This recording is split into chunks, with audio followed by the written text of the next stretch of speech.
আচ্ছা, তোমরা যারা জয়েন করছো একটু অ্যাটেন্ডেন্সটা দিয়ে দাও। যারা জয়েন করছো একটু অ্যাটেন্ডেন্স দিয়ে দাও।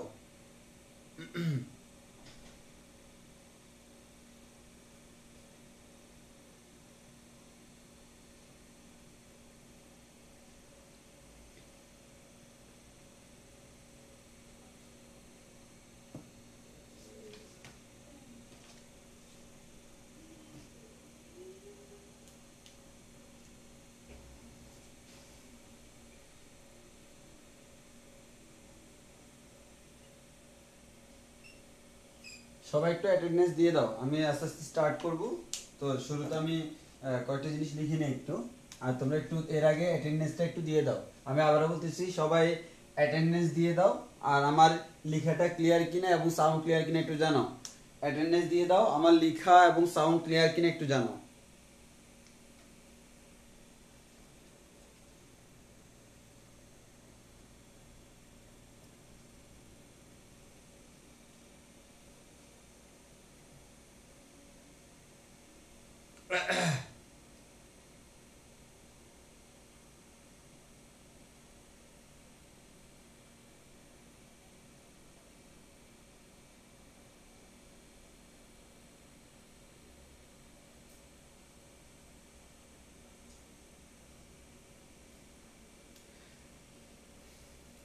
ওকে, তাহলে তোমরা ক্লাস করতে থাকো, আমি শুরু করি, আমার লেকচার দেওয়া শুরু করি।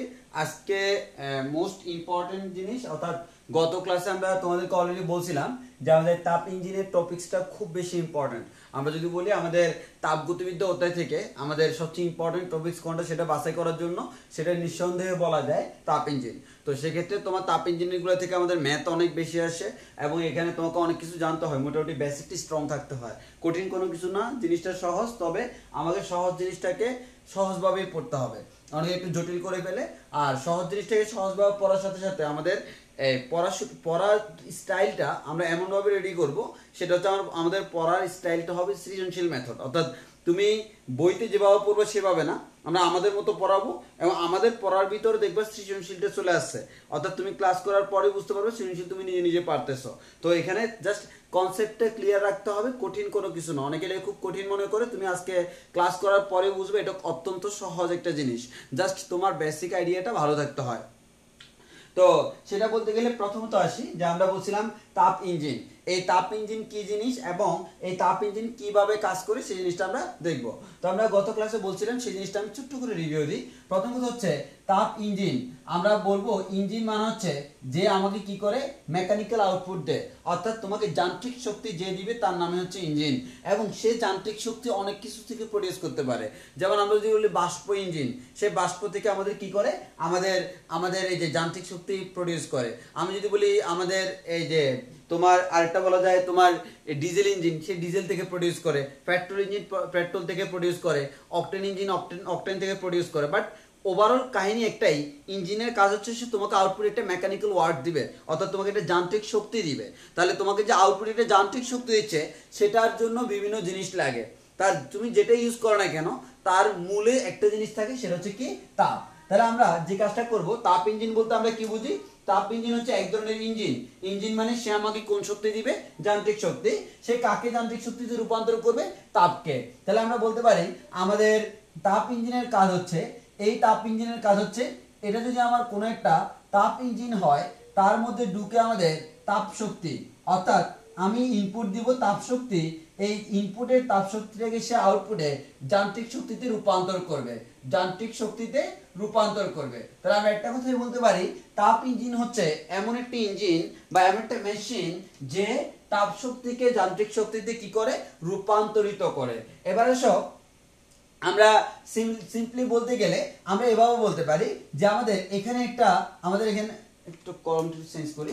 আমরা যদি এবার আমাদের মেইন জায়গায় যাই, এখানে একটা মনে করো আমাদের বস্তু আছে, এই বস্তুর তাপমাত্রা হচ্ছে T1 এবং এই বস্তুর তাপমাত্রা হচ্ছে, এটা হচ্ছে এর বৈশিষ্ট্য হচ্ছে উচ্চ তাপমাত্রা। এবং আমরা গত ক্লাসেই বলছিলাম এই বস্তুর তাপমাত্রা হচ্ছে উচ্চ তাপমাত্রা, এখান থেকে আমার তাপমাত্রাটা নেওয়া হয় এবং এটাকে আমরা আরেকটা নাম দিতে পারি কি? এটাকে আমরা বলতে পারি তাপ উৎস, তাপ উৎস। এবং আমরা বলছিলাম এখানে এমন একটা সিস্টেম ডেভেলপ করা হয় যাতে করে এই তাপ উৎসের তাপমাত্রা কোনোভাবে কমতে না পারে। এর মানে এর তাপমাত্রা আমরা বলতে পারি তাপমাত্রা নির্দিষ্ট। তাহলে আমরা আবারও বলতেছি তাপমাত্রা কেমন? নির্দিষ্ট। অর্থাৎ শুরুতে কোন একটা ইঞ্জিনের তাপ উৎসের তাপমাত্রা যা ছিল তার শেষেও তার তাপমাত্রা সেম, যদিও এই তাপ উৎস প্রচুর পরিমাণ আমাদের কি করে? তাপটাকে আমাদের ছেড়ে দেয়। তাহলে এখান থেকে তাপ গেলেও তার তাপমাত্রা কোনো পরিবর্তন হয় না। মানে অর্থাৎ আমরা এমন একটা সিস্টেম প্রডিউস করে রাখছি যাতে করে এখান থেকে তাপের আদান প্রদানের কারণে তার টোটাল ওভারঅল তাপমাত্রা কোনো পরিবর্তন না হয়। মানে আমি যাই হোক না কেন আমি এই তাপমাত্রাটাকে চেঞ্জ হইতে দিব না, কিন্তু এখান থেকে তাপটা যাবে। এবার আসে আমাদের তার রেসপেক্টে এখানে একটা থাকে T2 তাপমাত্রার বস্তু। তাহলে আমরা বলতে পারি এই বস্তুর তাপমাত্রা হচ্ছে আমার T2 এবং এটা হচ্ছে নিম্ন তাপমাত্রা। এটা হচ্ছে কেমন তাপমাত্রা? এটা হচ্ছে নিম্ন তাপমাত্রা। এবার আসো, তাহলে এটা হচ্ছে নিম্ন তাপমাত্রার কোন একটা বস্তু এবং এই বস্তুর তাপমাত্রা যেহেতু নিম্ন, সে তাপ দেয় না বা তাপের কোনো সোর্স না, সে তাপ গ্রহণ করে, বা আমরা এটাকে বলতে পারি সিঙ্ক বা গ্রাহক বলতে পারি। আমরা এটাকে বলতে পারি সোর্স, এটাকে বলতে পারি sync.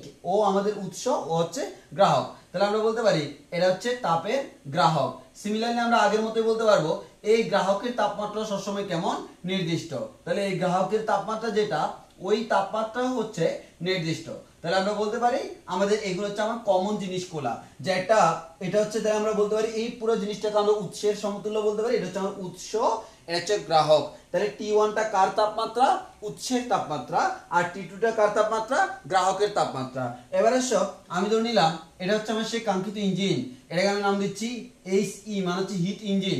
H for heat, E for engine. তাহলে হিট ইঞ্জিন। এবার কি হয়, এই হিট ইঞ্জিনের এক পাশে আমরা তো থিওরিটিক্যালি বুঝাচ্ছি, প্র্যাকটিক্যালি না। প্র্যাকটিক্যালি কনফিগারেশনটা সম্পূর্ণ ভিন্ন, বাট আমরা জাস্ট থিওরিটিক্যালি বুঝার সুবিধার্থে আমরা এভাবে বলতেছি। আমার এই পাশে আছে উৎস, এই পাশে আছে গ্রাহক। তাহলে এই T1 তাপমাত্রার উৎস থেকে, যেহেতু এখানে তাপমাত্রা উচ্চ, এখানে তাপমাত্রা নিম্ন, তাহলে এই দিক থেকে এদিকে তাপমাত্রা ফ্লো হবে, তোমরা জানো। এখন এই যখন ফ্লো হবে, তাপটা ফ্লো হবে, তাপ প্রবাহিত হবে, এখান থেকে কিছু পরিমাণ তাপ এখানে চলে যায়। এখান থেকে যেই পরিমাণ তাপ এখানে চলে যাচ্ছে তার নাম হচ্ছে Q1। আর এই Q1 পরিমাণ তাপ সে গ্রহণ করে, তাহলে এটা হচ্ছে তাপমাত্রা। কার তাপমাত্রা? উৎসের তাপমাত্রা। আর Q1 তাপ কি করে? উৎস এই পরিমাণ তাপ বর্জন করে দেয়, আর ইঞ্জিন সেটা কি করতেছে? গ্রহণ করতেছে। তাহলে আমরা এটাকে বলতে পারি, আমাদের এটাকে গ্রাহক বলতে পারি। তাহলে আমরা এটাকে কি বলতে পারি? আমাদের এটাকে আমরা বলতে পারি যে এই পরিমাণ তাপ ইঞ্জিন গ্রহণ করতেছে। এবং ইঞ্জিন Q1 পরিমাণ তাপ গ্রহণ করে সে তার কিছুটা অংশ কাজে লাগায়, কারণ বিজ্ঞানী জুলের মতে আমার Q এবং W পরস্পর সমানুপাতিক।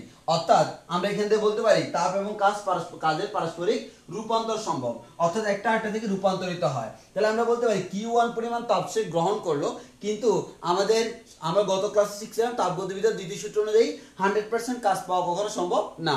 তাহলে এই Q1 এর কিছুটা অংশ সে কাজে রূপান্তরিত করে, যেটা বাকি থাকে সেটাকে সে বাইরে ছেড়ে দেয়। তাহলে এই Q1 পরিমাণ তাপ সে গ্রহণ করলো, Q2 পরিমাণ তাপ সে বর্জন করলো। মাঝখানে কতটুকু লস হইলো? মাঝখানে যে পরিমাণ আমি লস বলতে আমরা এটাই মিন করতেছি, কতটুকু সে ইউজ করলো, সে হচ্ছে Q1 - Q2। এই Q1 - Q2 দেখো, এই পরিমাণ তাপ আমি তাকে দিছিলাম, এই পরিমাণ তাপ আমি তার থেকে পাইলাম, মাঝখানে বাকিটা কি ইঞ্জিনে অ্যাবজর্ব করে ফেলছে না? ইঞ্জিনের কাজ কি? সে তাপটা তো আর নিজে নিজে রাখবে না, ইঞ্জিনের কাজ হচ্ছে তাপ শক্তিকে যান্ত্রিক শক্তি রূপান্তর করা।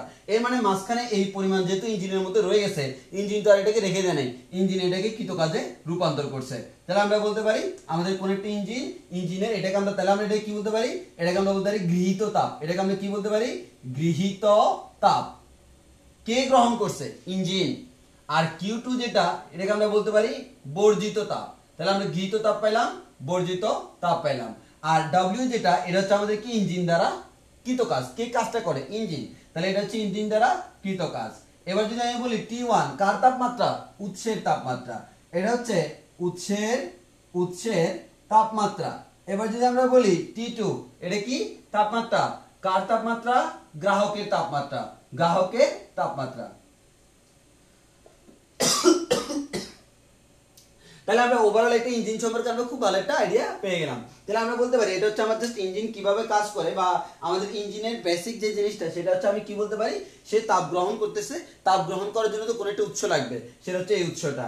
আর তাপ ছেড়ে দেওয়ার জন্য কোনো একটা গ্রাহক লাগবে, সেটা হচ্ছে এই গ্রাহক। এই উৎস থেকে যে পরিমাণ তাপ গ্রহণ করে এটাকে আমরা বলি গৃহীত তাপ, যে পরিমাণ তাপ বর্জন করে তাকে বলি বর্জ্য তাপ। গৃহীত তাপ থেকে বর্জ্য তাপটা বিয়োগ দিলে যেটা থাকে সেটা হচ্ছে তার কৃত কাজের সমান। এবার তোমার যদি গৃহীত এবং বর্জ্য জানা থাকে, তুমি সেখান থেকে বলে দিতে পারবে ইঞ্জিন কতটুকু তাপকে কাজে রূপান্তর করলো, অর্থাৎ আমাদের এক্সট্রা রিমেইনিং যেটা থাকে ওই রিমেইনিং ভ্যালুটা সে কি করে, কাজ রূপান্তরিত করে। তাহলে আমরা এটা বলতে পারি একটা ইঞ্জিনের জেনারেল আইডিয়া বা বেসিক আইডিয়া। এটা আমরা গত ক্লাসে বলছিলাম। তো আমাদের আজকের ক্লাসের সুবিধার্থে আমি আবারও বলতেছি, আজকের ক্লাসের সুবিধার্থে বলতে আমি এটাই মিন করতেছি, আজকের ক্লাস যেহেতু আমরা নিব, এই আজকের ক্লাসে কিন্তু আমরা পুরো বেসিকে ঢুকে যাব, কিন্তু তার জন্য আমার কিছু জিনিস না জানলেই নয়, সেগুলো আমি আবার হালকা করে তোমাদের জন্য ডিসকাস করতেছি। এবার আসো, তাহলে এটা আমাদের চলে গেল। তো যেহেতু এটা চলে গেল, এবার তাহলে আমরা এরপরে চিন্তা করি এরপরে কি হয়। এরপর আমরা শিখছিলাম, তোমাদেরকে আমি গত ক্লাসে ফিনিশিং দিছিলাম কর্মদক্ষতা। এই কর্মদক্ষতা জিনিসটা কি, আমার এখানে মেইন কথা, আমি তোমাকে এখান থেকে এখন যে তখন পড়াইলাম, এখান থেকে তোমাকে আমি 5টা জিনিস শিখাতে যাচ্ছি। একটা হচ্ছে T1 এর মিনিং, মানে কি, উৎসের তাপমাত্রা। আরটা হচ্ছে T2 এর মিনিং, মানে কি, গ্রাহকের তাপমাত্রা। ম্যাথ করার সময় অবশ্যই কেলভিন এককে করতে হবে। আবারও বলতেছি, এটা মাথায় রাখবা, ম্যাথ করার সময় অবশ্যই এটাকে আমাকে কেলভিন এককে করতে হবে। এরপর হচ্ছে তোমার Q1 হচ্ছে আমার গৃহীত তাপ, আর Q2 হচ্ছে আমার বর্জিত তাপ, আর হচ্ছে W হচ্ছে কৃত কাজ, এবং কৃত কাজের ফর্মুলা হচ্ছে Q1 - Q2। এবার আসো, এবার আমরা যে কাজটা করবো সেটা হচ্ছে কর্মদক্ষতা। তো আমরা গত ক্লাসে দেখছিলাম, আমরা আজকে আর ব্যাখ্যা করতেছি না, কর্মদক্ষতাকে আমরা ইটা দ্বারা প্রকাশ করি, কর্মদক্ষতা। তো আমি গত ক্লাসে দেখছিলাম, ওই গত ক্লাসের মতো করে আমরা বলি কর্মদক্ষতা ইটা ইকুয়াল টু আমরা বলতে পারি W/Q1। এর মানে আমাদের কৃতকাজ যেটা, কৃতকাজকে গৃহীত দ্বারা ভাগ করলে যেটা হয় সেটা হচ্ছে কর্মদক্ষতা। এটাকে সাধারণত আমরা পার্সেন্টেজে রূপান্তর করি ইনটু 100%। তাহলে আমরা বলতে পারি যে ইঞ্জিনের ইটা বা কর্মদক্ষতার মান যত বেশি, ওই ইঞ্জিন তত বেশি দক্ষ। তো আমার কথা হচ্ছে, পরীক্ষায় আমরা একটু কনফিউজড হয়ে যাই যে ভাই আমি 100% ইউজ করব কি করব না। তো আমি তোমাকে ম্যাথ করার সময় বলে দিব যে কখন করব কখন করব না, এটা তো অনেক কনফিউজড হয়ে যায়। আসলে মেইন কথা একটাই, আমি সেটাই তোমাকে ধরে যাওয়ার ট্রাই করব। তো আসি আমরা একটু জায়গা মতো যাই। তো প্রথম কথা হচ্ছে আমরা এই ইটার মান বের করতে যাচ্ছি। তাহলে ইটার মান কত, W/Q1। আমি আমার ফর্মুলার সুবিধার্থে ইনটু 100% দিচ্ছি না আপাতত, তুমি জাস্ট ধরে নাও এটা হচ্ছে 100% পার্সেন্টেজে থাকবে। এবার আসো W/Q1। এবার W মানে কি বলতো, W মানে হচ্ছে Q1 - Q2, কারণ কৃত কাজটা আমরা বের করতে পারি এখান থেকে। কৃত কাজ মানে হচ্ছে এই আমাদের উৎসের তাপমাত্রা এবং গ্রাহকের তাপমাত্রা, এই দুইটার পার্থক্য হচ্ছে এটা। তাহলে আমি এখান থেকে বলতে পারি এটা ইকুয়ালস টু Q1/Q1 মানে হচ্ছে 1 মাইনাস Q2/Q1। এটাই হচ্ছে আমাদের ইটা এর ফর্মুলা। এবং তুমি যদি পার্সেন্টেজে কনভার্ট করো তখন তুমি বলতে হবে এটা ইকুয়ালস টু হচ্ছে 1 মাইনাস Q2/Q1 ইনটু 100%। অর্থাৎ 100 দ্বারা গুণ করলে তোমার পার্সেন্টেজে রূপান্তর হয়ে যাবে, 100 দ্বারা গুণ করলে এটা পার্সেন্টেজে রূপান্তর হয়ে যাবে। তো এখন তোমাকে বলতে হবে আমি কি করব পরীক্ষায়। দেখো আমি তোমাকে বলি, তুমি যদি Q1 Q2 এর মান বসাই দাও, সিম্পল তুমি ইটা এর মান পাবা। ইনটু 100% যদি না করো তাহলে তুমি মানটা মনে করলে পাইলে 0.8, কিন্তু ইনটু 100% করলে তুমি মানটা পাবে 80। যখন 0.8 পাইলা এটা হচ্ছে এটার এমনি মান, আর যখন 80 পাইলা তখন তুমি বলবা 80%, কারণ এটা আর এটা সেম কথা। অর্থাৎ 100 দ্বারা গুণ করলে পার্সেন্ট দিতে হবে, অন্য ক্ষেত্রে পার্সেন্ট দেওয়ার কোনো প্রয়োজন নাই। তবে আমার ব্যক্তিগত মতামত হচ্ছে ইঞ্জিনের কর্মদক্ষতা সবসময় মেজারমেন্ট করা হয় পার্সেন্ট দিয়ে, ওই কারণে তোমরা ম্যাথ করার সময় অবশ্যই পার্সেন্ট ব্যবহার করবা। এবার আসি পরীক্ষার আরেকটা জিনিস হয়, তোমার প্রশ্নে মনে করো ইটা এর মান দেওয়া আছে, ইটা এর মান মনে করো প্রশ্নে দেওয়া আছে 0.8, আর তুমি জানো 0.8 যে কথা তাকে 100 দ্বারা গুণ দিলে 80% সেম কথা। এখন আমার কথা হচ্ছে তুমি যদি ফর্মুলা এটা ইউজ করো 1 - q2/q1, আচ্ছা তুমি আমারে বলো এখানে যদি তুমি বাম পক্ষ চিন্তা না করো, ডান পক্ষে এই জিনিসটা ক্যালকুলেশন করলে আনসার কি পার্সেন্টেজে আসবে? জি না ভাইয়া, আনসারটা পার্সেন্টেজে আসবে না। এর মানে তুমি এখানে এটা যেটা বসাবা সেটা বসাবা 0.8। এবার আসো আমি যদি তোমারে বলি এটা ইকুয়াল টু, তুমি ফর্মুলা ইউজ করলে এটা 1 - q2/q1 ইনটু 100%। তাহলে আমি যদি এবার তোমাকে জিজ্ঞেস করি ভাই তোমার এখানে আনসারটা কিসে আসবে বলো তো, এখানে আনসারটা অবশ্যই আমার পার্সেন্টেজে আসবে, যেহেতু এটা 100% দেওয়া আছে। এই ক্ষেত্রে তুমি এটার মান বসাবা 80%, তখন পার্সেন্ট কাটাকাটি যাবে, আলটিমেটলি সেম কথাই। তো আমি এটাই তোমাকে মিন করতে চাচ্ছি, পরীক্ষায় যদি ইটা এর মান দেওয়া থাকে সেই ক্ষেত্রে যদি ইটা এর মান তুমি পয়েন্ট আকারে বসাও, দ্যাট মিন্স তোমার আর পার্সেন্ট দেওয়ার কোনো প্রয়োজন নাই। আর যদি তুমি এখানে পার্সেন্ট আকারে বসাও, দ্যাট মিন্স তোমাকে এখানে কি করতে হবে, এটা পার্সেন্ট দিতে হবে। তো আমি ওই জিনিসটাই মিন করতেছি। আর ইন জেনারেলি যে কোনো ইটা বের করার ক্ষেত্রে তোমাকে অবশ্যই পার্সেন্ট দেওয়া উচিত। তাহলে ওভারঅল আমি একটা কথাই বলতে পারি, তোমাকে এতক্ষণ পর্যন্ত আমি যা পড়াইলাম সেখান থেকে তুমি নতুন একটা ফর্মুলা শিখে গেলা, ইটা ইকুয়ালস টু 1 - q2/q1 ইনটু 100%। এর মানে হচ্ছে তুমি উৎসের তাপমাত্রা এবং গ্রাহকের তাপমাত্রা যদি জানো, সেখান থেকে তুমি চাইলে খুব ইজিলি কর্মদক্ষতা বের করে ফেলতে পারবা। আমি আবারও বলতেছি, উৎস এবং গ্রাহকের তাপমাত্রা যদি জানা থাকে সেখান থেকে কর্মদক্ষতা বের করা সম্ভব। তাহলে আমি এখান থেকে এতটুকুই বলতে পারি। এবং আরেকটা হচ্ছে কি, এটা ইকুয়ালস টু w/q1 ইনটু 100%। এর মানে কৃতকাজ এবং q1 এর মান জানা থাকলে সেখান থেকে ইটা বের করতে পারি। তাহলে আমার মেইন কথা হচ্ছে ওভারঅল আমরা যদি বলি ভাই আমরা এই পর্যন্ত কয়টা ফর্মুলা শিখলাম, আমি তোমাকে বলবো আমি 3টা ফর্মুলা শিখলাম। কি কি ফর্মুলা শিখলাম? w/q1, 1 - q2/q1, আর আরেকটা হচ্ছে w এর ফর্মুলা হচ্ছে q1 - q2। এই 3টা ফর্মুলা তোমাকে মুখস্থ রাখতে হবে আপাতত। আপাতত আমরা এই 3টা ফর্মুলা মুখস্থ করে অনেকগুলো ম্যাথ করতে পারবো। এখানে দেখো ইঞ্জিনিয়ার ম্যাথগুলো করতে গেলে ফর্মুলা খুব বেশি না, বা ফর্মুলাতে কারো কোনো তেমন কোনো সমস্যা হওয়ার কথা না। সমস্যা যেখানে হবে তোমার সমস্যাটা যেখানে হবে সেটা হচ্ছে ম্যাথ করতে গিয়ে, অথবা অ্যাপ্লিকেশনে তোমার সমস্যা। তো আমার কথা হচ্ছে অ্যাপ্লিকেশনের সমস্যা হওয়ার কোনো প্রয়োজন নাই, আমরা অ্যাপ্লিকেশনে আমাদের কোনো সমস্যা হওয়ার কোনো দরকার নাই। কারণ হচ্ছে আমরা কিভাবে অ্যাপ্লাই করতে হবে সেই জিনিসটা আমরা শিখাবো। অর্থাৎ কয়েকটা ম্যাথ, কয়েকটা সৃজনশীল প্র্যাকটিস করলে তোমরা বুঝতেই পারবা। এবং আমি এটা বলতে পারি, তুমি ক্লাসগুলা এই আমাদের মোটামুটি প্রায় শেষ পর্যায়ে, আর 2-1টা ক্লাসের ভিতরে আমার তাপগতিবিদ্যা শেষ। এটা শেষ করার পর তুমি এটা মেন্টালি প্রিপেয়ার থাকো যে তোমার এরপরে কোনো সৃজনশীল বা কোনো কিছু প্রবলেম হবে না। সৃজনশীল, এমসিকিউ, ভার্সিটি লেভেল সব কভার হয়ে যাবে, কোনো কিছু তো সমস্যা নাই। কারণ আমি একবারে গোড়া থেকে মাথা সব পড়াচ্ছি, কোনো কিছু বাদ দিচ্ছি না। এবং এভাবে পড়লে তোমার কোনো জায়গায় সমস্যা হবে না, আটকানোর কোনো কথা নেই, আর তুমি কনফিউশনে পড়ারও কোনো ওয়ে নেই। এবার আসো, তাহলে আমি এখন তোমাকে একটা কাজ করি। সেই কাজটা হচ্ছে কি, যে ভাই আমি তো এখানে এই কাজটা করলাম যে আমি ফর্মুলা শিখলাম w = q1 - q2। আমি শিখলাম আমাদের এটা ইকুয়াল টু হচ্ছে w/q1 ইনটু 100%। আমি শিখলাম এটা ইকুয়াল টু 1 - q2/q1 ইনটু 100%। এই 3টা ফর্মুলা ভাই আমি শিখে রাখছি অলরেডি। তাহলে এখন আমাকে নতুন করে কোনো ফর্মুলা শেখা লাগবে কিনা একটু দেখি।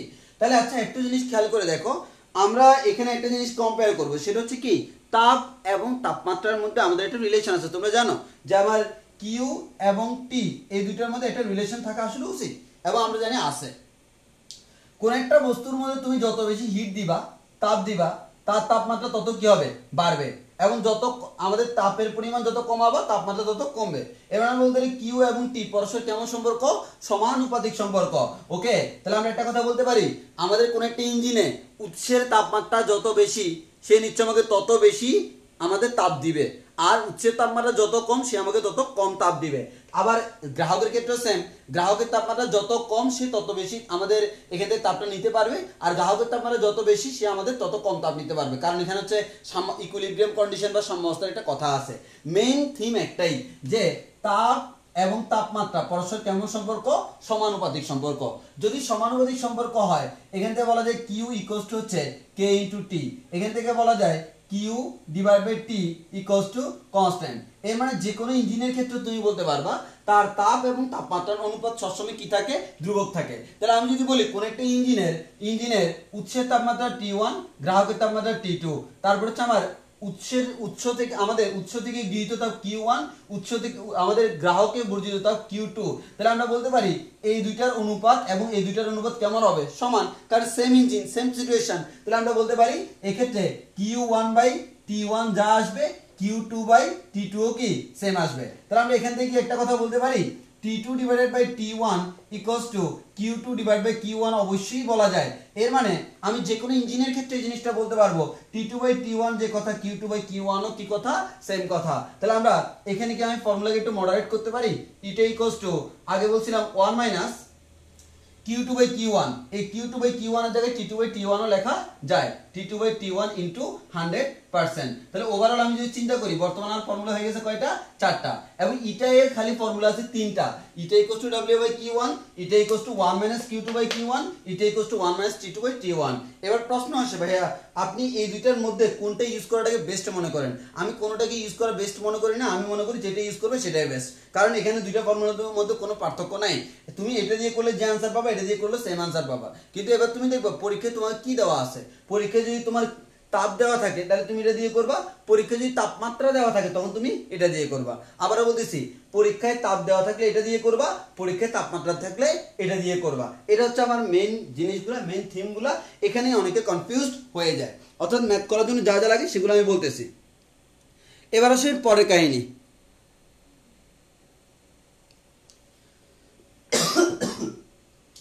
এর পরের কাহিনী বলতে আমি আসলে কি মিন করতেছি দেখো, অনেকে এবার প্রশ্ন করবে ইটের এককটা কি? হ্যাঁ, ইটের একক কি? দেখো ইটা ইকুয়ালস টু আমি বলতেছি 1 minus Q2 divided by Q1 into 100%। আবার আমি বলতেছি ইটা ইকুয়ালস টু হচ্ছে 1 minus T2 divided by T1 into 100%। তাহলে এবার তুমি চিন্তা করে দেখো এখানে আমি যদি বলি এই যে আমার Q2 বাই Q1, দেখো Q2 ডিভাইড বাই Q1, এখানে Q এর একক যা এখানেও সেম একক, T2 বাই T1 এখানে T2 এর একক যা T1 ও সেম একক, কারণ আমি তো সেম এককই ইউজ করব। তাহলে দেখো তো এখানে জুল হইলে এখানে জুল কাটাকাটি, এখানে কেলভিন হইলে এখানে কেলভিন কাটাকাটি, আলটিমেটলি এটা কোনো একক নাই। ওই কারণে ইঞ্জিনের কর্মদক্ষতার কোনো একক নাই। আমরা কখনো বলি না ইঞ্জিনের কর্মদক্ষতা এত সামথিং, না আমরা বলি ইঞ্জিনের কর্মদক্ষতা এত পার্সেন্ট, তার কোনো একক দিই না। ইঞ্জিনের কর্মদক্ষতা এটা ইকুয়ালস টু 0.8 এনাফ, কোনো একক নাই, ইঞ্জিনের কর্মদক্ষতার কোনো একক নাই। এবার আসি আরেকটা ইম্পর্টেন্ট কথা, আমি তোকে একটু আগে বলে রাখছি তুমি যখন তাপমাত্রা দিয়ে ম্যাথ করবা তখন কখনো তুমি কেলভিন ছাড়া অন্য কোনো কিছু ইউজ করতে পারবা না, বাট তুমি যখন তাপ দিয়ে করবা তুমি ইচ্ছা মতো একক নিতে পারবা। জিনিসটা কেমন? তুমি মনে করো ইউজ করলা জুলে, Q1 হচ্ছে মনে করো 100 জুল, আর Q2 হচ্ছে মনে করো আমাদের মনে করো 200 জুল। তাহলে আমি এখানে বলতে পারি Q2 divide by Q1 equals to হচ্ছে 200 জুল ডিভাইডেড বাই 100 জুল। এবার দেখো ঠিক সেম জিনিসটাকে যদি আমি কিলো জুলে বলি, কিলো জুলে বললে আমি বলতে পারি Q1 ইকুয়ালস টু হচ্ছে আমাদের 0.1 কিলো জুল, আর Q2 ইকুয়ালস টু হচ্ছে আমাদের 0.2 কিলো জুল। তাহলে আমরা বলতে পারি Q2 divided by Q1 equals to হচ্ছে 0.2 ডিভাইডেড বাই 0.1 ইকুয়ালস টু আমরা বলতে পারি আলটিমেটলি এখানে আসবে আমাদের 2, এখানে আসবে 2। এবার আসো আমরা এখানে করি তাপমাত্রার ক্ষেত্রে। এখানে দেখো তুমি জুল থেকে কিলো জুলে নেওয়ার জন্য কি করছো? 1000 দ্বারা ভাগ করছো, উপরে 1000 দ্বারা ভাগ, নিচে 1000 দ্বারা ভাগ, কাটাকাটি। কিন্তু তাপমাত্রার ক্ষেত্রে 30 ডিগ্রি সেলসিয়াস আর নিচে হচ্ছে 40 ডিগ্রি সেলসিয়াস, আর উপরে 30 প্লাস 273 কেলভিন আর 40 প্লাস 273 কেলভিন। এবার দেখো দুই ক্ষেত্রে কিন্তু সেম আনসার আসবে না। কেন? কারণ 273 কাটাকাটি করতে পারো না, গুণাকারে না যোগাকারে। ওই কারণে আলটিমেটলি এই ক্ষেত্রে তুমি যে আনসার পাবা এই ক্ষেত্রে সেম আনসার পাবা না। ওই কারণে অনেকে বলে ভাই আমি যদি দুইটাই তো আমি সেলসিয়াস ইউজ করবো, সমস্যা তো নাই। জি ভাই অবশ্যই সমস্যা আছে, এক্ষেত্রে যা পাবো এক্ষেত্রে সেম পাবা না। এক্ষেত্রে তোমাকে সবসময় পরম একক ইউজ করতে হবে, দ্যাট মিনস পরম স্কেলে ইউজ করতে হবে। এর মানে কোন একক? কেলভিন একক। তাহলে আমি আবারও বলতেছি এটা অবশ্যই কেলভিন একক, অবশ্যই কেলভিন একক। এই পুরো অধ্যায়ে তুমি তাপমাত্রা সবসময় কোন এককে ব্যবহার করবা, কেলভিন একক। যেখানে দরকার নেই সেখানে ব্যবহার করবা, সব জায়গায় ব্যবহার করো, কোনো সমস্যা নাই, কিন্তু সব জায়গায় সেলসিয়াস ব্যবহার করলে সমস্যা আছে। তাহলে আমি বলবো তোমাদেরকে, তুমি এই চ্যাপ্টারটা করার সময় তোমার যত জায়গায় দরকার আছে সব জায়গায় তুমি কোন একক ইউজ করবা, কেলভিন একক ইউজ করবা। অলরেডি ম্যাথ করার জন্য যে যে ফর্মুলাগুলো দরকার সবগুলো ফর্মুলা তোমাকে বোঝানো শেষ, মানে আমি ম্যাথ করার জন্য কি কি লাগে না লাগে সবগুলো তোমাকে বোঝানো শেষ হয়ে গেছে। তাহলে আমার যদি শেষ হয়ে গেছে তাহলে আমি আর সামনে প্রসিড করার কোনো প্রয়োজন নাই। তাহলে আমি এবার আসি আমরা ম্যাথে। আচ্ছা, অনেকে আবার একটু কনফিউজড হয়ে যায়, সেটা হচ্ছে আমি একটু বলি যে আমরা ইটা ইকুয়ালটা আমরা কি বলতেছি 1 minus Q2 divided by Q1 into 100%। আবার আরেকটা বলতেছি ইটা ইকুয়ালটা হচ্ছে 1 minus T2 divided by T1 into 100%। তাপ দেওয়া থাকলে এটা, তাপমাত্রা দেওয়া থাকলে এটা। আর যদি ঠিকঠাক ভাবে দেওয়া না থাকে তখন তো আমার ফর্মুলা আছেই Q2 divided by Q1 equals to T2 divided by T1। এখান থেকে কোনটা দেওয়া আছে কোনটা দেওয়া না তুমি ক্যালকুলেশন করে বের করতে পারবা। এখন তুমি একটা কাজ করো, এখানে লসাগু করো, কি বের হবে Q1, আর এখানে আসবে Q1 মাইনাস Q2 ইনটু 100%। আবার এখানে আসো তোমার T1 যদি লসাগু নাও T1 মাইনাস T2 ইনটু 100%। তাহলে একটু খেয়াল করে দেখো, অনেকে আমাকে এই ধরনের প্রশ্ন আমি অনেকগুলোই পাই যে ভাইয়া প্রত্যেক বছর অনেকে প্রশ্ন করে ভাই আপনি করাইছেন এটা, বইতে তো আছে এটা, আর তোমরা আমাকে বলো এই দুটোর মধ্যে কোনো পার্থক্য আছে? না, তুমি এটা দিয়ে করো আর এটা দিয়ে করো, কথা কিন্তু সেম। ওই কারণে পরীক্ষায় তুমি এটা ইউজ করলে না এটা ইউজ করলে সেটা কোনো ফ্যাক্ট না। তবে আমি পার্সোনালি মনে করি এটা দিয়ে করলে ক্যালকুলেশনটা মনে হয় সহজ হয়। তোমার কাছে যদি মনে হয় না ভাই আমার কাছে এটা সহজ মনে হয় সেটা করো, কোনো সমস্যা নাই। দুইটার মিনিং সেম, তোমার যেটা ইচ্ছে সেটা করো। অর্থাৎ এক কথায় তোমরা যেসব প্রশ্ন করতে পারো সেই প্রশ্নগুলো আমি করে করে আনসার দিয়ে দিচ্ছি, কারণ এই প্রশ্নগুলো আমি প্রত্যেক বছর স্টুডেন্টদের থেকে পাই। ওই কারণে তোমাকে আমি এটা বলে দিলাম যে অনেকে এই প্রশ্নটা করতে পারো, তাদের জন্য আনসার দেওয়া হলো। আর যদি তোমার এই প্রশ্নটা না থাকে তাহলে জেনে রাখো। এবার আসি আসল কাজ।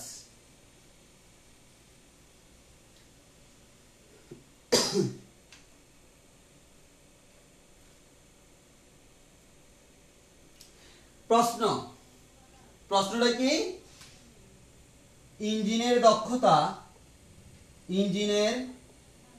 দক্ষতা কি 100% হওয়া সম্ভব? প্রশ্ন মানে একটা ইঞ্জিন তার কর্মদক্ষতা বা দক্ষতা বলতে আই মিন কর্মদক্ষতা, এই কর্মদক্ষতাটা কি 100% হওয়া সম্ভব কিনা সেটাই আমাকে প্রশ্ন করা হলো যে আমাদের এটা 100% দক্ষ হওয়া সম্ভব কিনা। তাহলে দেখো, তাহলে আমরা একটা কাজ করি, সেই কাজটি কি আমরা যদি বলি আমরা ইঞ্জিনের দক্ষতার ফর্মুলা জানি 1 minus Q2 divided by Q1 into 100%। তো তোমার প্রশ্ন মতে 100% হওয়া সম্ভব কি না।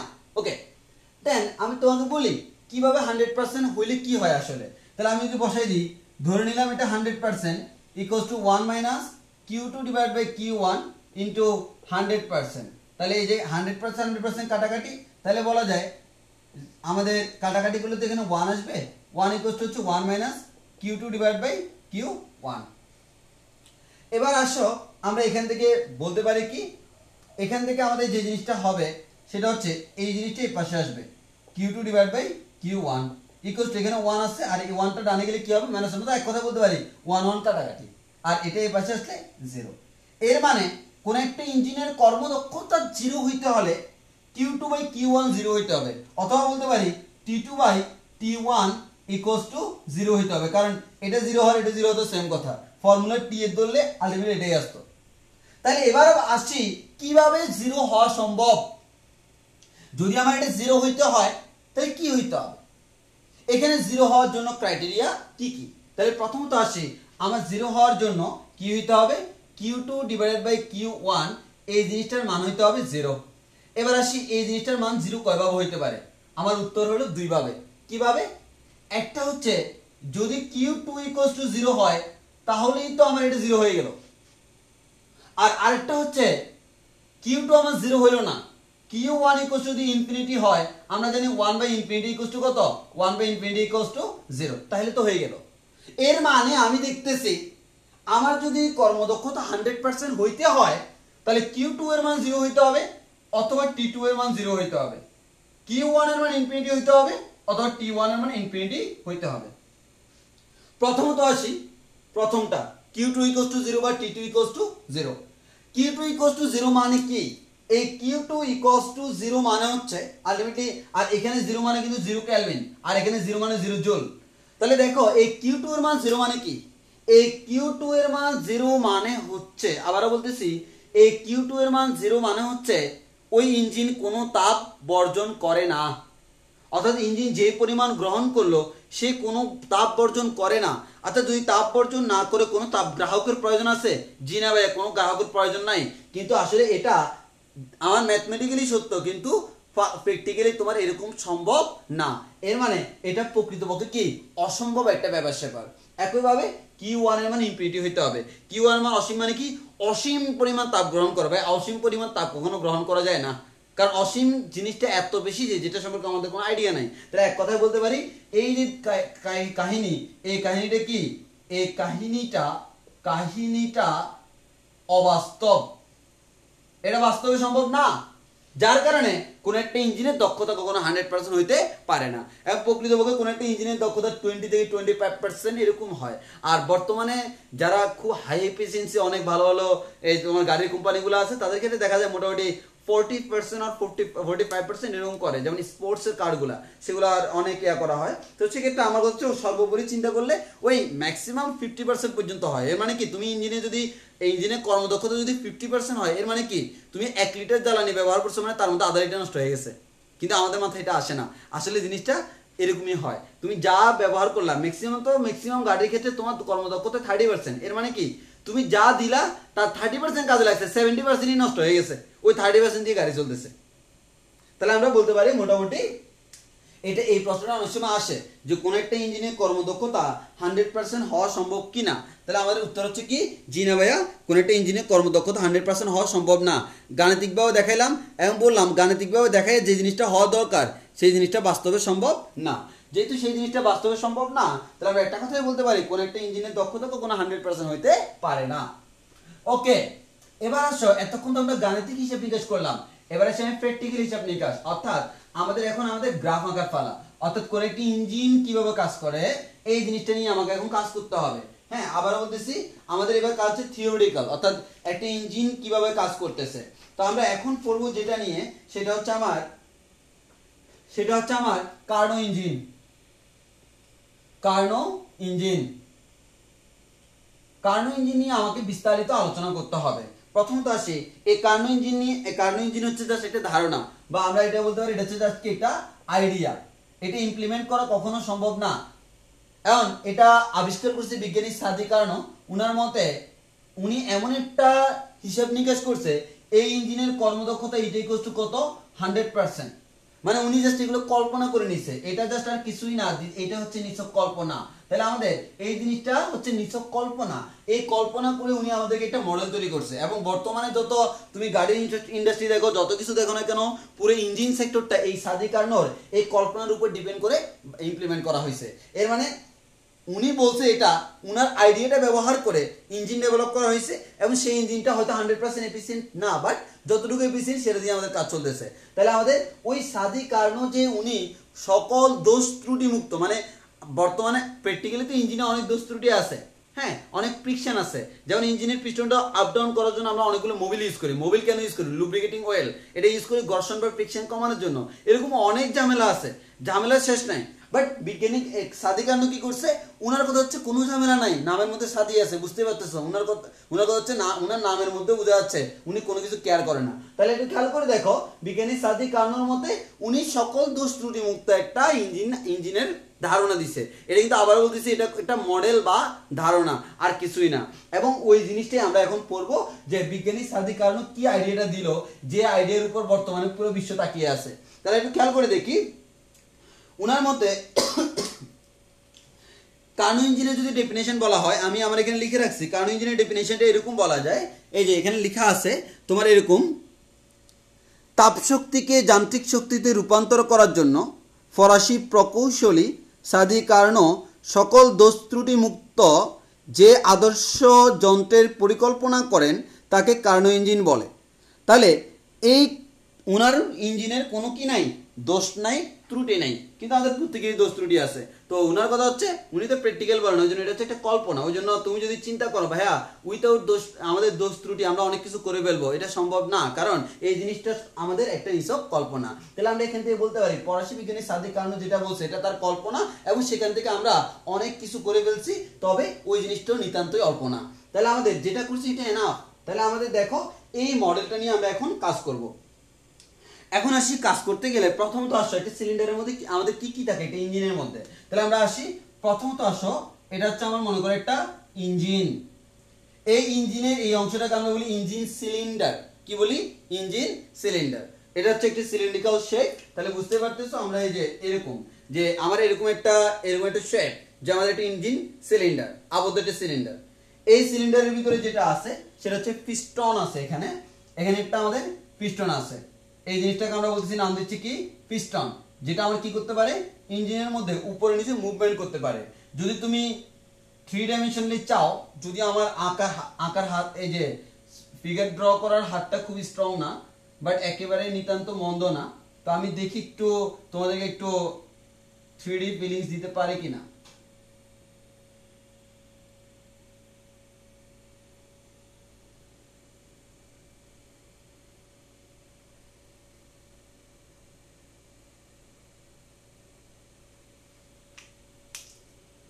তো আশা করি একটু ফিল দিতে পারবো।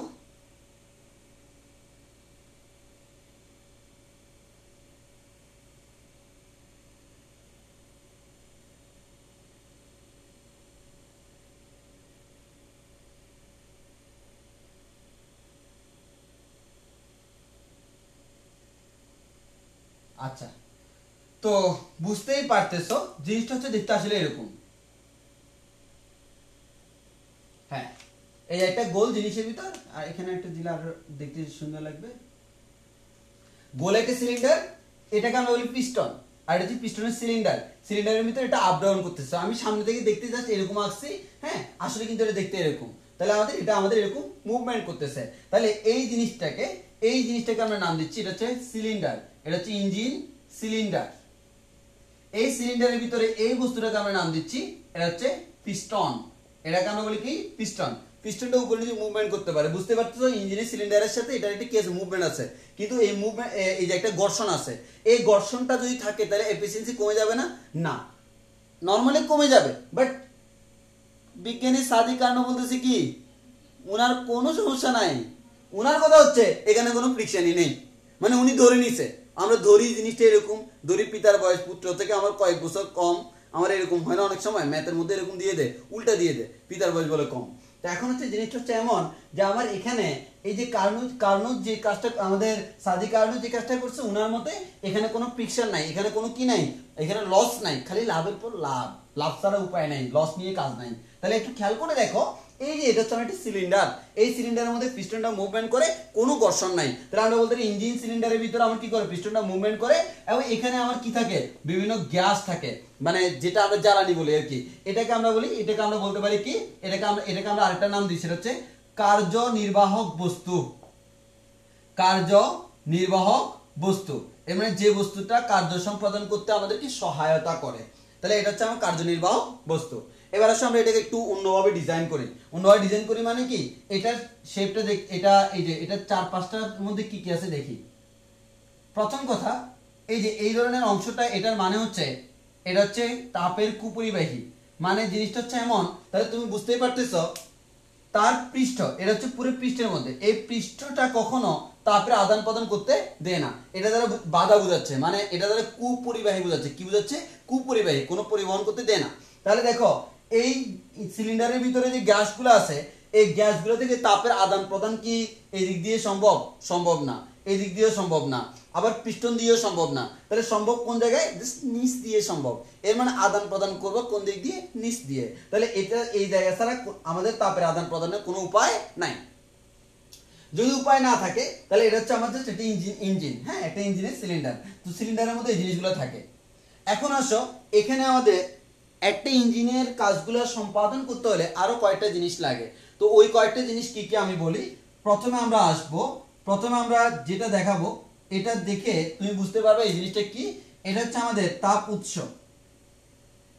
এটা হচ্ছে আমাদের কি, এই জিনিসটা আমি এভাবে করে দিলাম, তাহলে এটা হচ্ছে তাপ উৎস। তাহলে তাপ উৎস মানে কি, ওই যে T1 তাপমাত্রা খুবই হট যে বস্তুটা সেটা হচ্ছে তাপ উৎস। এবার আমরা আরেকটা দিব, তার নাম হচ্ছে অন্তরক। এখানে একটা বস্তু আছে, এটার নাম হচ্ছে অন্তরক।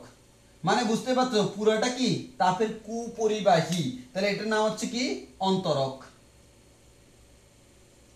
এবং পরিশেষে একটা থাকবে আমাদের তাপ গ্রাহক। এটা হচ্ছে উৎস, আর এটা কি থাকবে, গ্রাহক থাকবে।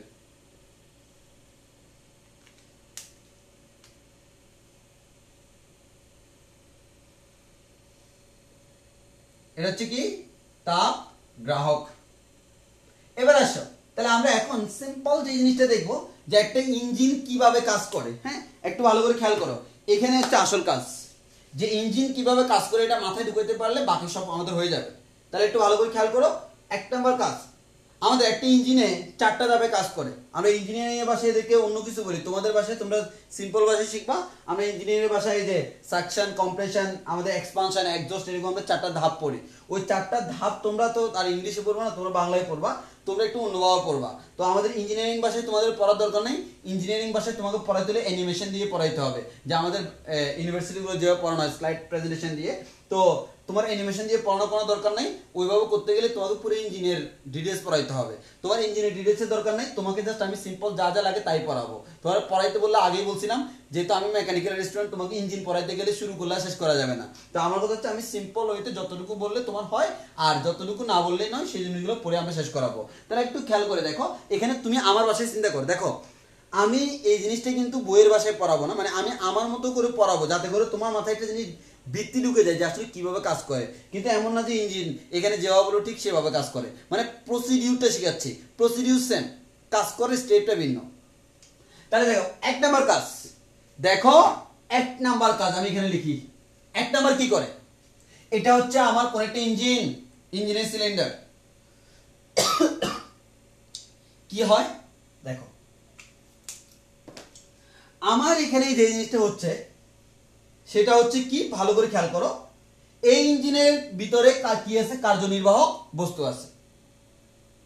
এবং এই যে কার্যনির্বাহক বস্তু, এই কার্যনির্বাহক বস্তু হচ্ছে আমার বিভিন্ন গ্যাস মনে করো। এবার এটার কিন্তু এদিকে এদিকে এদিকে তাপের আদান প্রদানের কোনো রাস্তা নাই, মানে তাপ যদি আদান প্রদান করতে হয় এই পাশ দিয়ে করতে হবে। আমার এই যে ইঞ্জিনটা, এই ইঞ্জিনটা প্রথমে আইসে বসলো এখানে। সাপোজ আমি ধরে নিলাম আমার পুরা সিলিন্ডারটা এখানে এসে বসে গেছে, যদি এভাবে বসে না, প্রসেস আছে, কিন্তু কথা হচ্ছে আমি ধরে নিলাম আমার বুঝার সুবিধার্থে, আমি ধরে নিলাম এটা এসে কোথায় বসলো, প্রথমে এখানে। এই তাপ উৎস যেটা, এই তাপ উৎসের তাপমাত্রা কত, T1, তাপ গ্রাহকের তাপমাত্রা T2। এখন যখন আমার এখানে বস্তুটা এসে বসলো, দেখো তো তাপ উৎস মানে কি, তাপমাত্রা খুবই বেশি, অনেক অনেক বেশি, খুবই হট, সো হট। তাহলে এত যে হট, এখানে নিচে তাপমাত্রা অনেক বেশি। এবার সাপোজ এটা আমার সেই কাঙ্ক্ষিত আমাদের ইঞ্জিনটা। এবার দেখো তার যে নিচের অংশ বাদে, আমি এভাবে না বলে আমি গ্লাস দিয়ে বুঝাই, জিনিসটা আরো সুবিধা হবে।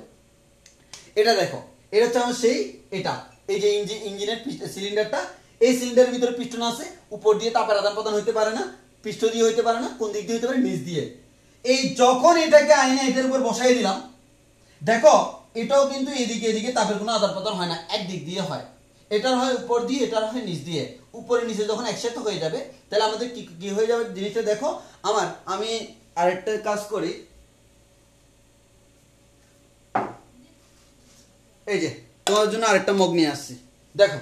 তাহলে এটা হচ্ছে আমার সেই উৎসটা, আর এটা হচ্ছে সেই আমার ইঞ্জিনের সিলিন্ডারটা। এটার এখানে তাপ পরিবাহিত হয়, এটার এদিকে হয়।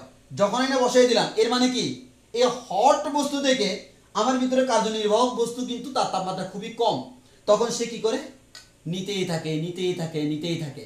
তাহলে এই কার্যনির্বাহক বস্তু বা আমার ইঞ্জিনটা, সে তাপ উৎস থেকে কি করে, তাপ গ্রহণ করে। এই T1 তাপমাত্রার বস্তু থেকে তাপ গ্রহণ করে, সে এই মুহূর্তে যে পরিমাণ তাপ গ্রহণ করে সেই পরিমাণ তাপের মান হচ্ছে Q1। এবং বলতো যখন তাপ গ্রহণ করে তখন এটা আলটিমেটলি এটা হচ্ছে স্লো প্রসেস, কিছুক্ষণ থাকে, আস্তে আস্তে করে তাপ প্রদান করে, এবং এখানে তাপের আদান প্রদান হচ্ছে কিনা, হচ্ছে। আমি যদি সমষ্ণ এবং রুদ্ধতাপীয় কথা বলি, সমষ্ণ এবং রুদ্ধতাপীয় দুইটার মধ্যে বেসিক পার্থক্য হচ্ছে তাপের আদান প্রদান যদি হইতে না দে সেটা হচ্ছে রুদ্ধতাপীয়, আর যদি হইতে দে সেটা হচ্ছে সমষ্ণ। সমষ্ণ যদি তাপের আদান প্রদান হয়, তাহলে এখানে তাপের আদান প্রদান হচ্ছে কিনা, জি ভাইয়া হচ্ছে। তাই আমি যদি বলি যদি তাপের আদান প্রদান হয় এটা কেমন প্রক্রিয়া, জি ভাইয়া এটা হচ্ছে সমষ্ণ প্রক্রিয়া। এবার আসেন এই সমষ্ণ প্রক্রিয়ায় যে আপনার গ্যাসগুলো তাপ নিল সে কিভাবে নিল, সমষ্ণ প্রক্রিয়া নিল। আচ্ছা বলো তো এই গ্যাসগুলো ছিল ঠান্ডা, এই ঠান্ডা থেকে সে তাপ নিয়ে এখন কি হয়ে গেছে, হট হয়ে গেছে। হট হয়ে কি সে সংকুচিত হয়ে থাকবে নাকি গরম হয়ে যাবে, সে গরম হয়ে প্রসারিত হয়ে যাবে। এর মানে আমার ভিতরে যে গ্যাসগুলো আছে গ্যাসগুলোর বর্তমানে কোন আসনে আছে, প্রসারণে আছে। তাহলে আমরা বলতে পারি এটা হচ্ছে সমষ্ণ প্রসারণ। আমি আবারও বলতেছি এই সিলিন্ডারটা প্রথমে উৎসের উপর বসলো, উৎস খুবই হট, সেখান থেকে তাপ নিতে নিতে নিতে নিতে নিতে নিতে একটা অবস্থায় আসলো, যে পরিমাণ তাপ নিল তার নাম হচ্ছে Q1।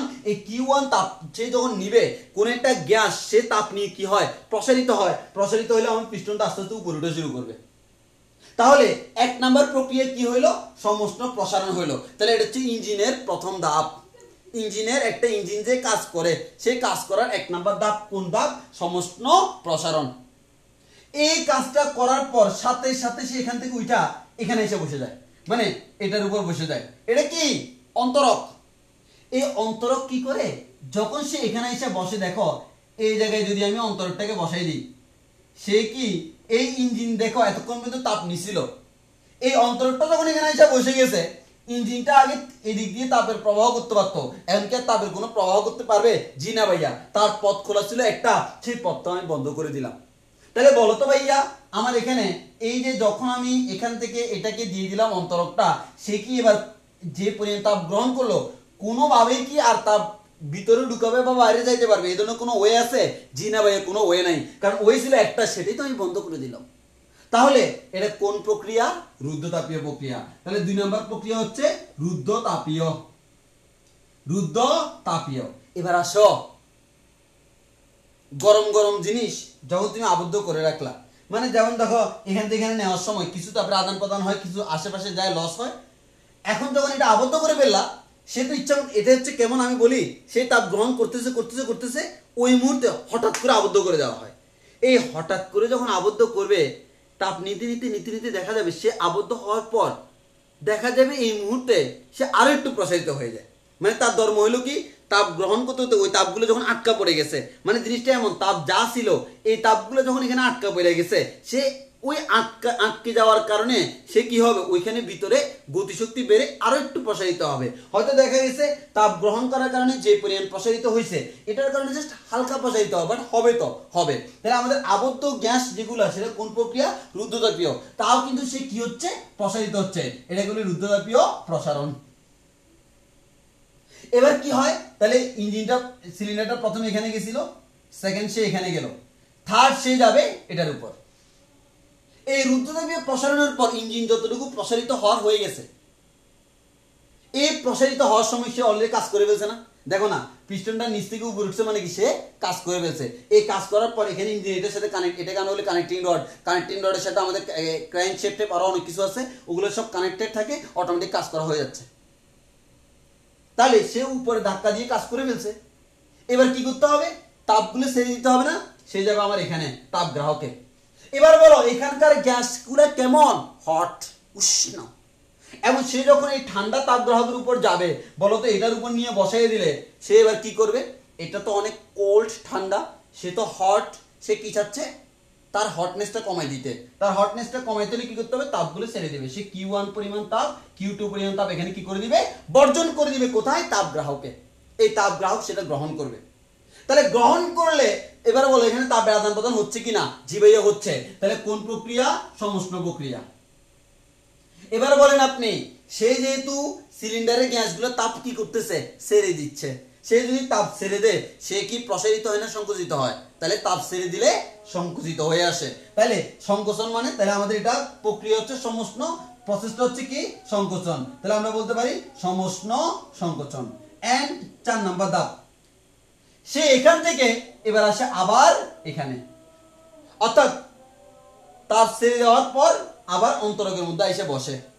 তাহলে অন্তরকের মধ্যে এসে বসলে কি হয়, অন্তরকের মধ্যে যখন আইসা বসে ওই যে ঠান্ডা হইতে হইতে হইতে হইতে যখন আবদ্ধ হয়ে গেছে আর একটু ঠান্ডা হয়ে যায়, কিন্তু ওই মুহূর্তে যেহেতু অন্তরকের উপর তার আদান প্রদান সম্ভব না, তাহলে কোন প্রক্রিয়া?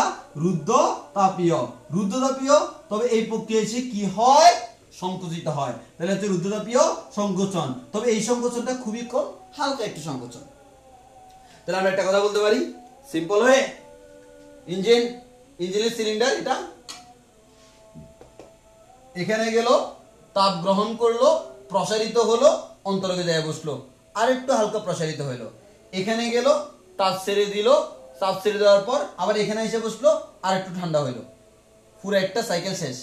এবার আবার এখানে আসবে, এখানে যাবে, এখানে যাবে, এখানে আসবে, এখানে এখানে এখানে এখানে। তাহলে বুঝতে পারতেছো এই যে চারটা ধাপ, এই চারটা ধাপ সে কি করবে? রিসাইকেল করবে, বারবার এই কাজটা হবে। এর মানে 1 2 3 4 এগুলো কিন্তু সিরিয়ালি করে। এটার পর সে আবার কোথায় যাবে? 1 নম্বরে যাবে। এভাবে ইঞ্জিন বারবার কাজ করতে থাকে, ইঞ্জিনটা এভাবে কন্টিনিউয়াসলি কাজ করতেই থাকে। এগুলোকে তোমাদের নাম লাগবে না, তোমাদের জাস্ট এভাবে পড়লে হবে। আমরা আমাদের ইঞ্জিনিয়ারিং ভাষায় এগুলোকে বলি, একটা হচ্ছে আমার এই যে আমাদের কম্প্রেশন, এক্সপানশন, এক্সজস্ট, হ্যাঁ। তাহলে এগুলোকে আমরা বলি, এক একটা নাম দিই। তারপর হচ্ছে সাকশন, আমরা এরকম 4টা নাম বলা হয়। তো তোমাদের নামের দরকার নেই, তোমরা জাস্ট এভাবে শিখবা। সমষ্ণ প্রসারণ, রুদ্ধতাপীয় প্রসারণ, সমষ্ণ সংকোচন, রুদ্ধতাপীয় সংকোচন, এগুলো কিন্তু সিরিয়ালি। তাহলে এই জিনিসটা হচ্ছে আমার ওভারঅল আইডিয়া, যে আমার একটা ইঞ্জিন কিভাবে কাজ করে, একটা ইঞ্জিনে কি কি হয় না হয়, সেই জিনিসটা আমরা এখান থেকে আইডিয়া নিতে পারবো। আমি আবারও বলতেছি, এখান থেকে খুব সুন্দর করে আইডিয়া নেওয়া যায়। এটা এখানে যাবে, তাপ গ্রহণ করবে, যেহেতু তাপের আদান প্রদান হচ্ছে সমষ্ণ। এরপর অন্তরকে বসলো, অন্তরক সে কি করে দিল? তাকে আইসোলেট করে দিল। আর আইসোলেট করে দিল মানে এখান থেকে তাপের আদান প্রদান সম্ভব না, সেটা রুদ্ধতাপীয়, তাও হালকা করে প্রসারিত হয়, এই জন্য রুদ্ধতাপীয় প্রসারণ। দেন সে সংকুচিত হলো, তাপের আদান প্রদান করলো, এর মানে হচ্ছে সমষ্ণ, তাহলে সমষ্ণ সংকোচন। এরপরে সে আরো একটু সংকুচিত হইলো, তবে অন্তরকে বৈশা, তাহলে আমরা বলতে পারি সেটা হচ্ছে রুদ্ধতাপীয় সংকোচন। এরপর সে আবার 1 নম্বর ধাপ করবে, এভাবে কন্টিনিউয়াসলি সে কাজগুলা করতে থাকবে। তাহলে এবার যদি আমি তোমাকে প্রশ্ন করি, একটা কার্ণচক্র, তাহলে এই যে এখান থেকে এই কাজগুলো ধাপে ধাপে হচ্ছে, এটা একটা চক্রাকারে হচ্ছে না? এই চক্রটাকে আমরা বলি কার্ণচক্র। কি বলি? কার্ণচক্র, কার্ণচক্র। আর কার্ণ ইঞ্জিন কয়টা ধাপে সম্পন্ন হয়? 4টা ধাপে। আমাদের কয়টা সমষ্ণ? 2টা সমষ্ণ। কয়টা রুদ্ধতাপীয়? 2টা রুদ্ধতাপীয়। সংকোচন কয়টা? 2টা। প্রসারণ কয়টা? 2টা। একটা সমষ্ণ সংকোচন, একটা রুদ্ধতাপীয় সংকোচন, একটা সমষ্ণ প্রসারণ, একটা রুদ্ধতাপীয় প্রসারণ। আর সিরিয়ালটা কিভাবে? প্রথমে সমষ্ণ প্রসারণ, দেন রুদ্ধতাপীয় প্রসারণ, এরপর সমষ্ণ সংকোচন, এরপর রুদ্ধতাপীয় সংকোচন। এই কাজটা বারবার হয়। এবং আমি ধরে নিব এর মাঝখানে কোনো লস নাই। লস না থাকার কারণে আমরা বলতেছি কারণ ইঞ্জিনের দক্ষতা 100%, যেটা বাস্তবে সম্ভব না।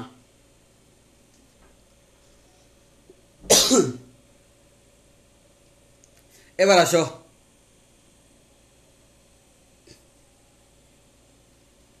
তাহলে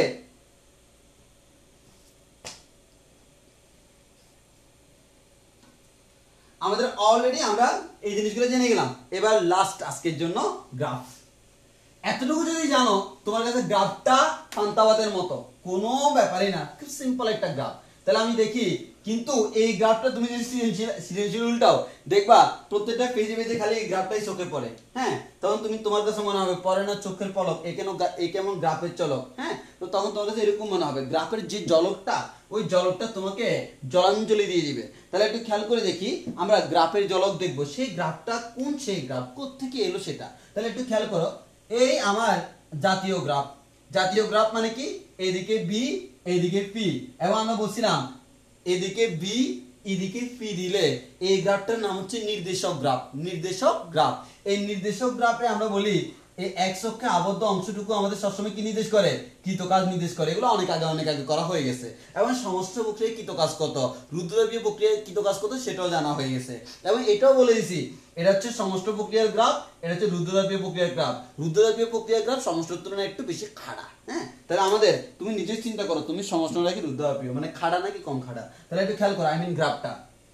তাহলে আমরা এখানে একটু ভালো করে খেয়াল করে দেখি, আমরা এই যে সমষ্ট এবং রুদ্ধতাপীয় যে গ্রাফটা আঁকবো। হ্যাঁ, এখন দেখো 1 নাম্বার কাজ, তুমি প্রথমে ইঞ্জিন শুরু করলা, এই পয়েন্টে প্রেসার P1, ভলিউম V1। বলতো প্রথম ধাপে কি হয়? দেখো আগে জিনিসটাই, ওইটাকে আমরা জাস্ট গ্রাফিক্যালি রিপ্রেজেন্ট করব। আগের গ্রাফে কি হয়েছিল, আগের ধাপে প্রথম ধাপে সে হট বস্তুর উপর এসে হট হয়ে যায় এবং সেখানে আদান প্রদান হয়। এর মানে কোন প্রক্রিয়া? সমষ্ণ প্রক্রিয়া।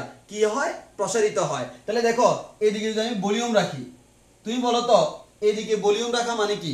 ভলিউম যত বাড়বে এর মানে প্রসারিত হবে। তাহলে গ্রাফটা এদিকে যাওয়া মানে কি? প্রসারণ। আর গ্রাফটা এদিকে আসা মানে কি? সংকোচন। সিম্পল হিসাব। গ্রাফ এদিক থেকে এদিকে যাচ্ছে মানে আস্তে আস্তে প্রসারিত হচ্ছে, এদিক থেকে এদিকে মানে সংকুচিত হচ্ছে।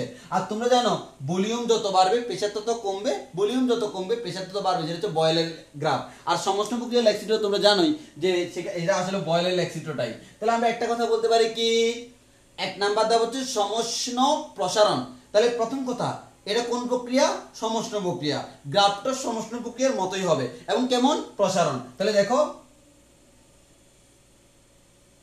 এটা হচ্ছে আমার সমষ্ণ প্রসারিত হয় বি বিন্দুতে গেল P2 V2। তাহলে বলো তো কোন প্রক্রিয়া? সমষ্ণ প্রক্রিয়া। এই পয়েন্টে তাপমাত্রা কত? T1। আচ্ছা বলো তো ওই যে তাপমাত্রা T1 এটা কোন প্রক্রিয়া? সমষ্ণ না? তাহলে এই পুরা এরিয়ার মধ্যে জায়গার মধ্যে তাপমাত্রা কি কোনো পরিবর্তন হবে? জি না ভাইয়া। তাহলে আমরা বলতে পারি এখানে তাপমাত্রা T1, এখানেও তাপমাত্রা কত? T1। কারণ সমষ্ণ মানে হচ্ছে পুরা প্রসেসের প্রত্যেকটা পয়েন্টে তাপমাত্রা কেমন? সমান। এবার আসো এই প্রসেসে সে কি করছে বলতো? ওই সিলিন্ডার থেকে তাপ গ্রহণ করছে না? জি ভাইয়া, সিলিন্ডার থেকে তাপ গ্রহণ করছে। কতটুকু তাপ গ্রহণ করছে? Q1। তাহলে সে এই Q1 পরিমাণ তাপ এই ধাপে গ্রহণ করছে এবং এই ধাপটার নাম কি? সমষ্ণ প্রসারণ। এই সমষ্ণ প্রসারণের পর কি হয়েছে বলতো? রুদ্ধতাপীয় প্রসারণ। তাহলে রুদ্ধতাপীয় প্রসারণ ওই আমাদের যখন অন্তরকটা চলে আসছে, তাহলে বলতো সমষ্ণতে যে পরিমাণ প্রসারিত হয়েছে রুদ্ধতাপীয়তে কি সেম হবে? জি না ভাইয়া। বুঝা যায় না? আমার সমষ্ণতা প্রসারিত হয়েছিল এতটুকু, রুদ্ধতাপীয়তা হালকা। আর গ্রাফটা তো আমরা জানি, গ্রাফ দেখে বোঝা যাচ্ছে সমষ্ণের তুলনায় রুদ্ধতাপীয় গ্রাফটা একটু কি বেশি খাড়া। তাই আমার এটা একটু খাড়া হইলো। এবার এটা বলো কোন প্রক্রিয়া? রুদ্ধতাপীয় প্রক্রিয়া। রুদ্ধতাপীয় প্রক্রিয়া। এবার এখানে হিসাব আমাদের সি পয়েন্ট, এখানে প্রেসার P3, ভলিউম V3। এবার বলো এই পুরো প্রসেসের তাপমাত্রা T1। আচ্ছা এখানে সে Q1 পর্যন্ত তাপ গ্রহণ করছে না? এটা যেহেতু রুদ্ধতাপীয় প্রক্রিয়া, এই প্রক্রিয়া কি সে কোনো তাপের আদান প্রদান হয়? জি না ভাইয়া। এখানে কোনো তাপ গ্রহণও করে না, বর্জনও করে না। কিন্তু এখান থেকে এখানে আসার কারণে তাপমাত্রা পরিবর্তন হয় কিনা? জি ভাইয়া হয়। যেহেতু রুদ্ধতাপীয় প্রক্রিয়া তাপমাত্রাটা কি হয়ে যাবে? চেঞ্জ হয়ে যাবে। তাপমাত্রা চেঞ্জ হয়ে T2 হয়ে গেল। এরপর সে কোথায় যায়? ওই ঠান্ডা হইতে যায়, বেশি হট হয়ে গেছিল তো, এবার কোল্ড হবে। কোল্ড হওয়ার জন্য কি হয়? সমষ্ণ সংকোচন। সমষ্ণ মানে গ্রাফ এটার মতো, সংকোচন মানে বামে আসবে। তাহলে দেখো আমরা এটা লাল কালার দিয়ে দেখাই তাহলে বুঝতে সুবিধা হবে। সমষ্ণ সংকোচন এবার দেখতে এরকম হচ্ছে।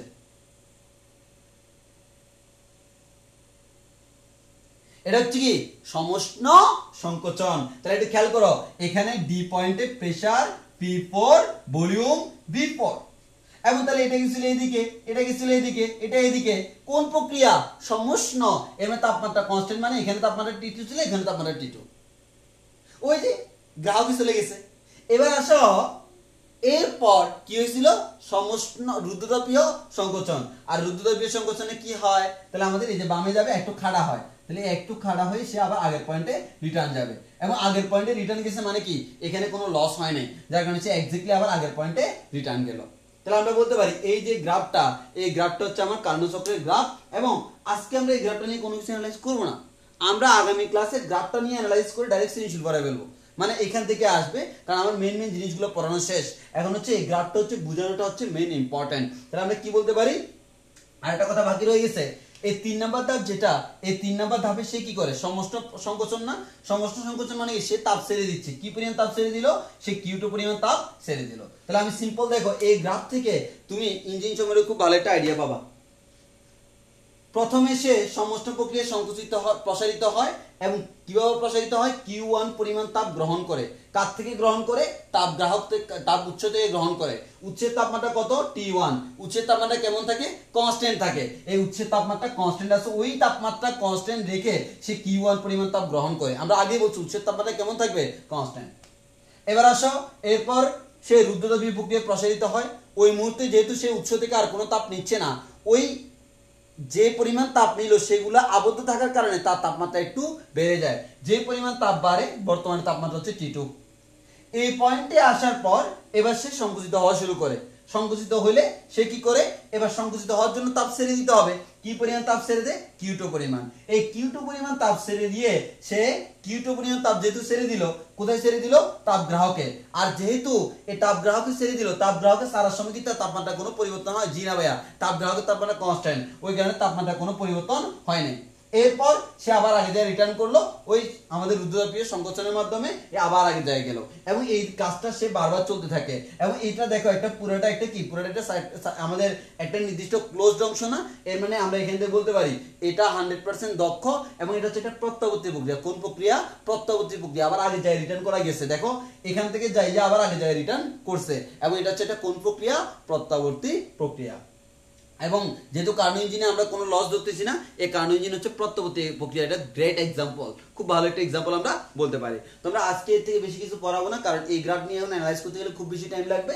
এই গ্রাফ নিয়ে আমরা অ্যানালাইজ করবো হচ্ছে আগামী ক্লাসে, এবং আগামী ক্লাসে করার পর সাথে সাথে আমি অনেকগুলো তোমাকে সৃজনশীল করাবো, এবং আগামী ক্লাসটা হচ্ছে খুব বেশি ইম্পর্টেন্ট। এতদিন যা পড়ছো সবকিছু অ্যাপ্লাই করবো আগামী ক্লাসে।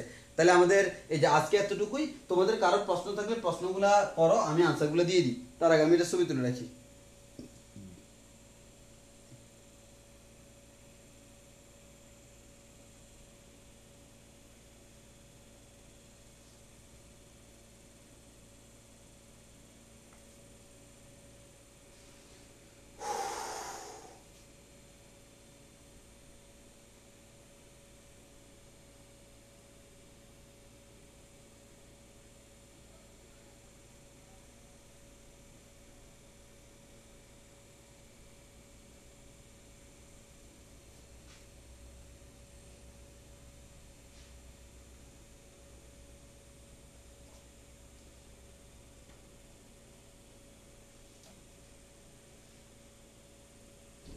তন্ময় একটা প্রশ্ন করলো, যেহেতু কর্মদক্ষতা 100%, তাহলে তাপ গ্রাহকের কোনো প্রয়োজন নাই।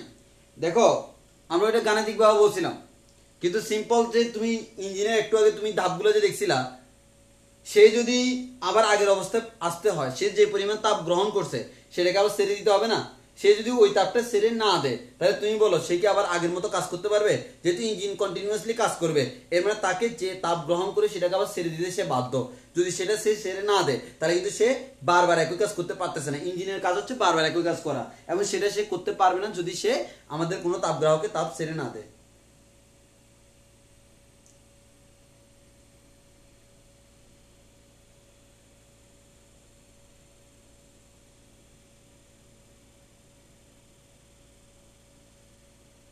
তোমরা বাড়িতে আসো এখন, এখন ছুটির কি দরকার? হ্যাঁ ছুটি শীঘ্রই দিব, যেহেতু এখন ঈদের তো অনেক দিন বাকি।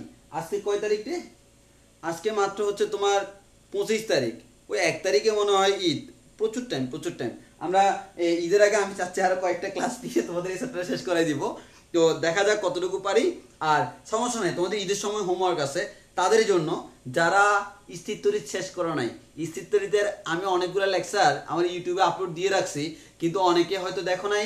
যারা দেখো নাই তাদের জন্য ঈদে কোনো শান্তি নাই। তারা এতদিন যেহেতু দেখো নাই, ঈদের বন্ধে তোমাদের হোমওয়ার্ক থাকবে স্থিরতরিৎ পুরোটা কমপ্লিট করা। ওইখানে theory first to last, in and out সব বলা আছে, কোনো ঝামেলা নাই। তবে ওই সেক্ষেত্রে ক্যালকুলাসের খেলা, অর্থাৎ যারা ইন্টার ফার্স্ট ইয়ারে ক্যালকুলাসটা ঠিকঠাক বা করে নাই, তারা আমাদের সেকেন্ড ইয়ারের প্রত্যেকটা ধাপে ধাপে মারা খাবা। মানে প্রত্যেকটা ধাপে ধাপে তোমার খবর আছে, অর্থাৎ তোমার ফার্স্ট টু লাস্ট তোমার ক্যালকুলাসের উপর যাইতে হবে। এরপর চুম্বক যাবো, তাও ক্যালকুলাস। মানে প্রত্যেকটা চ্যাপ্টারে ক্যালকুলাস আছে। ক্যালকুলাস মানে কি? যোগজীকরণ, যোগজীকরণ, যোগজীকরণ। এটা খুব ভালোভাবে করতে হবে।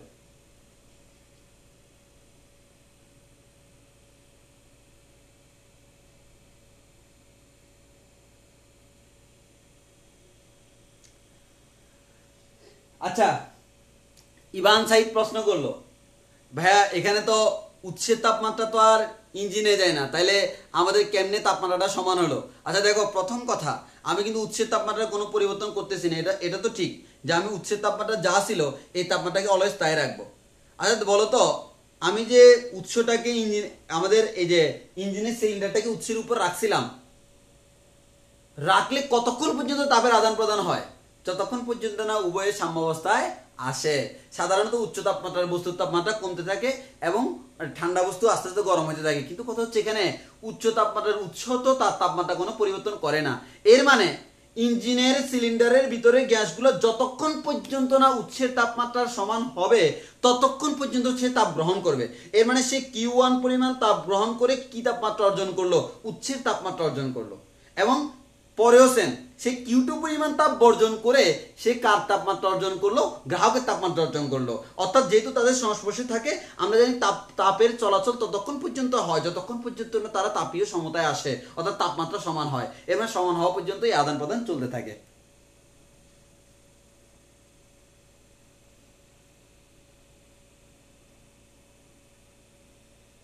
রিফাত আহমেদ, তুমি যে গ্রাফটা দেখতেছো, আমরা যখন ইঞ্জিনিয়ারিং পড়ি আমাদের এই গ্রাফটা দেখতে অনেক রকম, এটা শেপটা অনেক রকম ভাবে চেঞ্জ হয়। ইভেন এই গ্রাফটা দেখতে এরকমও হয়ে যায়, এই গ্রাফটা দেখতে এরকমও হয়ে যায়, এই গ্রাফটা দেখতে এরকমও হয়ে যায়। অর্থাৎ অনেক ধরনের আমাদের গ্রাফ আছে। আসলে তোমরা এগুলো অনেক ধরনের সাইকেল আছে, খালি কার্নো দিয়ে কিন্তু ইঞ্জিন চলে না। কার্নো তো হচ্ছে একটা এক্সাম্পল, কিন্তু যখন হায়ার লেভেলে যাবা, বিশেষ করে আমাদের এই জিনিসগুলো নিয়ে বেশি অ্যানালাইজ করতে হয়, আমাদের আরো অনেক ধরনের ইঞ্জিন নিয়ে পড়াশোনা করতে হয়। তো সবগুলো মিলে অ্যানালাইসিস করে দেন ইঞ্জিন। এমন না যে খালি কার্নো দিয়ে একবার পুরো ইঞ্জিন সেট ডেভেলপ করে ফেলছে, কার্নো থেকে আইডিয়া নিছে, আরো অনেক বিজ্ঞানী এগুলো নিয়ে অ্যানালাইজ করছে, যেগুলো তোমাদের নাই। তো তোমাদের যতটুকু আছে এতটুকু এনাফ। তুমি এটা কিন্তু প্র্যাকটিক্যালি ইউজ করতে পারবে না, প্র্যাকটিক্যালি ইউজ করার জন্য আরো অনেকগুলো ঝামেলা আছে, সেগুলো তোমাকে ইয়ে করতে হবে। যে তোমার আপাতত হচ্ছে এটা হচ্ছে একটা আদর্শ ইঞ্জিন, আদর্শ ইঞ্জিনের কি কি থাকতে পারে না থাকতে পারে সেটা। অর্থাৎ এক কথায় ইঞ্জিন নিয়ে তোমার চিন্তা করতে হলে শুরুতে কার্নোটা একটু মাথায় ঢুকাইতে হবে, যদি এটা দিয়ে একটা ইঞ্জিন ইমপ্লিমেন্ট করা সম্ভব না।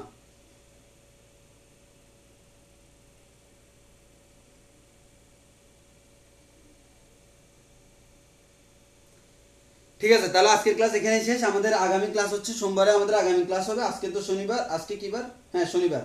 তো আজকে যেহেতু শনিবার, সোমবারে আমাদের আগামী ক্লাস হবে। তো আগামী ক্লাসে সবাই এই যে টাইমলি অ্যাটেন্ড থাকবা। আর যারা আমাদের নতুন আসতে চাচ্ছে তাদেরকে আসতে বলো, কোনো সমস্যা নাই। আর আমি তাদেরকে এই যে আমার যেহেতু ভিডিও সেভ আছে তাদেরকে লিঙ্ক দিয়ে দিয়ে আগায় দিব। অর্থাৎ যারা নতুন জয়েন করতে চায় তারা যদি ঈদের আগে জয়েন করে সবচেয়ে বেটার হয়, তাহলে ঈদের বন্ধের মধ্যে তাদেরকে আমি মিলিয়ে দিতে পারবো। আর সেকেন্ড আরেকটা কথা হচ্ছে, মানে তোমাদেরকে এটাই বলবো, যেহেতু আরো কয়েক মাস আসলে কোচিং খোলার কোনো চান্স নেই, এর মানে অনলাইনে চলতে হবে। এবং সেক্ষেত্রে আমরা যেহেতু পড়াই ফেলতেছি, এগুলো আমরা আর পড়াবো না। সেক্ষেত্রে যারা আমাদের সাথে জয়েন হতে ইচ্ছুক তাদেরকে বলো শীঘ্রই আমাদের সাথে কথা বলে জয়েন হয়ে নিতে। আর তোমরা অনেকেই দেখা গেছে এই যে, যদিও আমি টাকা নিয়ে তোমাদের কোনো প্রেশার দিচ্ছি না, আমি জাস্ট একটা তোমাদেরকে স্বাধীনতা দিচ্ছি। যার যে যে যখন পারো দাও, কিন্তু কথা হচ্ছে ওই স্বাধীনতার অনেক দুর্ব্যবহার করতেছো। যে আমি আমার দিক থেকে চেষ্টা করতেছি যতটুকু তোমাদেরকে সাপোর্ট দেওয়া যায়। যেমন এরকম তো আমার কোচিং 6 মাস বন্ধ, আমি চাইলে তোমার থেকে প্রতি মাসে 1000 করে 6000 টাকা নিতে পারি। তো আমার ওরকম তো আসলে কোনো ইয়া না। যে কথা হচ্ছে একটা কনফার্মেশনের জন্য তোমাদের একটা ফি এর কথা বলছিলাম, কিন্তু অনেকে সেটাও এখনো ইয়া করো নাই। কিন্তু মোটামুটি দেখা গেছে স্টুডেন্ট যে পরিমাণ কনফার্ম করছো তোমরা ক্লাস করার জন্য, প্রায় 80 আপ, তার মধ্যে মনে হয় 20% মনে হয় দিছে, আর বাকি 80% এখন পেমেন্ট করো নাই। তো না করলে অন্তত আমাকে ডেট জানাও যে ভাই এই টাইমে করবো, কারণ প্রত্যেকের তো কিছু সীমাবদ্ধতা থাকে, আমাদের দিক থেকেও কিছু সীমাবদ্ধতা আছে যে আমরা চাইলে সবাইকে ফ্রি করে দিতে পারি না। তো সেক্ষেত্রে তোমার প্রবলেম থাকলে শেয়ার করো, কিন্তু কথা হচ্ছে বাকিরা একটু কাইন্ডলি ট্রাই করো যে ইমিডিয়েটলি দিয়ে দেওয়ার। কারণ আসলে অনেক সেই 10 তারিখে দেওয়ার কথা ছিল, এখন তো অনেক দিন হয়ে গেছে, বাট তাও আমরা তো কোনো মিসবিহেভ করতেছি না। তো তোমার প্রবলেম থাকলে শেয়ার করো, না এগুলো দিয়ে দিও। ঠিক আছে, ক্লাস এখানে শেষ। আল্লাহ হাফেজ।